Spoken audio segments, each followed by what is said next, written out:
Welcome to the Deep Dive. This is where we sift through stacks of information to bring you, well, the most important insights. Today we're doing something pretty unique. We're exploring a subpersonality we're calling Kelly. Now think of Kelly less as a whole separate person and more like a deep consistent thread in someone's character. These core traits.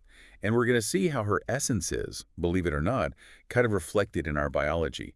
From organs down to tiny cells. It's a surprising way to link our physical selves and our inner worlds, really a shortcut for you to grasp these connections. Yeah, what's really fascinating, I think, is how we can pull from anatomy, even mythology, all these different angles to get a holistic picture of this persona. We'll look at what these parts do and crucially the why it matters for understanding Kelly. Okay, so let's dive right in. First stop for Kelly, the ears. Now, obviously, we think hearing, right? But you found that they're much more complex, scientifically and symbolically. What's the story there for Kelly?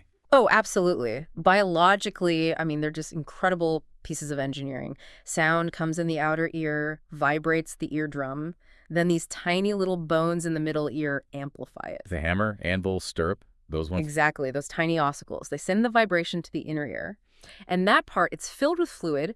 It not only turns sound into brain signals, but crucially, it has these little canals. For balance. Precisely. They literally keep you upright. They're these incredibly fine-tuned instruments, paired up, constantly feeding data to the brain. It's amazing, that intricate design. Yeah. But culturally, it feels like we intuitively get there's more to ears than just the mechanics, doesn't it? Like lend me your ears or being all ears. It's not just about sound waves hitting a drum. Totally. Or think music to my ears when you hear good news. Or an earworm you can't shake. Symbolically, yeah, ears represent so much more. Deep listening, empathy, being receptive, even wisdom. In a lot of traditions, listening itself is like a sacred act. Think prayer, or how stories were passed down orally. It makes you pause, actually. What does it mean when just receiving information is seen as sacred? That's a really interesting angle. I usually think of listening as more passive, maybe. So how does seeing it as sacred change things? How does it reflect on Kelly? Well, it makes it active, doesn't it? Almost reverent attention. So for Kelly, the ears aren't just about hearing. They symbolize a kind of receptive intelligence. It's that part of her that gets that wisdom often comes from really tuning in, picking up on the subtle stuff. It lets her respond with real insight. It's fundamental to who she is. It really is incredible, all this vital work happening inside us quietly. Yeah. And speaking of quiet work, the kidneys, they don't get the same press in, say, Western idioms as the heart or brain. Yeah. But you mentioned their symbolic weight elsewhere is huge. Oh, absolutely huge. Scientifically first, though, they're your body's master filters, constantly cleaning your blood. They pull out waste, toxins, extra fluid, making urine. They're regulatory powerhouses, maintaining that internal balance, homeostasis it's called. Yeah. Electrolytes, pH, blood pressure, all that stuff. Right. You got two bean-shaped, about the size of your fist, tucked away. So basically our internal janitors and quality control. That's a good way to put it. And they're so resilient, you can actually live perfectly well with just one. That's amazing functional redundancy. But if they do fail, it's serious. Waste builds up. Your body's chemistry goes haywire. Culturally, though, especially in like Chinese medicine, kidneys are tied to deep things: fear, purity, even moral judgment. They represent that purifier archetype, the gatekeeper. Discerning, quiet, essential. In TCM, traditional Chinese medicine, they're even called the root of life, tied to aging, fertility, your core essence. It does make you wonder how different cultures latch onto these hidden parts for meaning, doesn't it? It really does. So this quiet filtering, this balancing act, what does that tell us about Kelly? For Kelly, it highlights her role as the filter, the faithful companion. It speaks to her devotion, her ability to handle stress, that desire to create safety for others. She's that steady one, quietly taking on burdens so things stay clear and balanced for everyone else. Okay, from these vital organs, let's zoom right into the brain, specifically the hippocampus. Sounds important. How does this fit into Kelly's story? The hippocampus, yeah, crucial. Scientifically, it's your memory architect. It's key for forming episodic memories. That's your personal life story, the what happened when. And also spatial memory, your internal map, how you navigate. People often call it the brain's save button for turning short-term stuff into long-term memories. Okay. It's tucked deep inside the temporal lobe, part of the limbic system, which also handles emotion and motivation, so it's all connected. And what's really amazing here, it's one of the very few spots in the adult brain where new neurons can still be generated, neurogenesis, but damage it. That can cause severe amnesia. And it's involved in conditions like Alzheimer's, PTSD, which really underscores how vital it is to our sense of self, our place in time. So it's not just data recall. It's literally curating our personal narrative. That's Yeah. huge.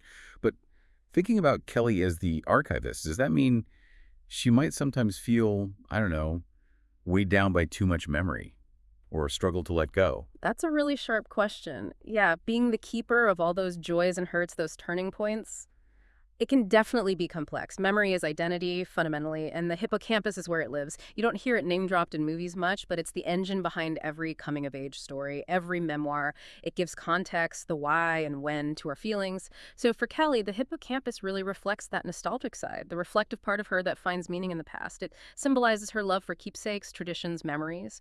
She's the one carefully tending the story of everyone, like the scrapbooker for the soul, remembering what matters. Okay, our final stop on this deep dive takes us right down to the microscopic level. A part of the cell you might have heard of in biology class. The smooth endoplasmic reticulum, the SER. Sounds technical, but you're saying it's key to Kelly. Absolutely key. Even though it's definitely one of the quieter players in the cell, scientifically, the SER is like this internal cellular lab, crucial for well-being. It's big jobs, making lipids, that's fats, oils, steroids, hormones, also detoxifying nasty metabolic byproducts or drugs, and storing calcium ions, which is super important in muscle cells. Okay, so production, detox, storage. Exactly. And it's called smooth because it doesn't have ribosomes stuck to it, unlike its rough counterpart. It looks like this network of interconnected tubes. And it's really adaptable. Its job can vary a lot depending on the cell type, like in the liver, big Yeah. detox center. In muscle, calcium reservoir. It's the quiet, efficient support crew. Right, not flashy like maybe the nucleus of mitochondria, but totally essential for keeping things running smoothly. How does something that tiny, that hidden, translate symbolically for Kelly? Well, symbolically, the SER is like the alchemist. Or the purifier again, but on a micro level. Maybe the quiet lab tech. It represents balance, healing, protection, getting things ready. Psychologically, you could see it as mirroring that internal processing we do, emotional detox, quietly recalibrating. It's a symbol of gentle strength, that behind-the-scenes support. Hmm. And I think it points to a really important truth. Healing isn't always loud, Often the most vital work is invisible, gentle, ongoing. It's the part of us that processes pain quietly, turns chaos into balance, cleans things up without needing any applause. That's a beautiful way to think about it. Yeah. So for Kelly, how does this tiny essential structure fit? It fits her perfectly as the balancer, the quiet healer. It captures how she tends to smooth out those emotional rough edges and situations, how she offers grace, regulation, how she provides these soft but necessary boundaries. It's like the herbal tea for the cell, maybe. Gentle, but totally indispensable for well-being. Wow. This whole deep dive, it's really shown how looking through different lenses, from a whole organ like the ear down to a tiny cellular part like the SER, can build such a rich picture, in this case, of Kelly. Each piece tells a part of the story, doesn't it? About connection, function, that quiet inner strength. It really does. And connecting it all back, it leaves you wondering, right, what other hidden functions, biological or maybe metaphorical, are quietly shaping who we are? Or shaping the world around us in ways we don't even notice day to day. That is definitely a powerful thought to take away. We really hope this deep dive gave you some fresh perspectives, maybe some surprising insights to think about. Thanks so much for joining us for this exploration.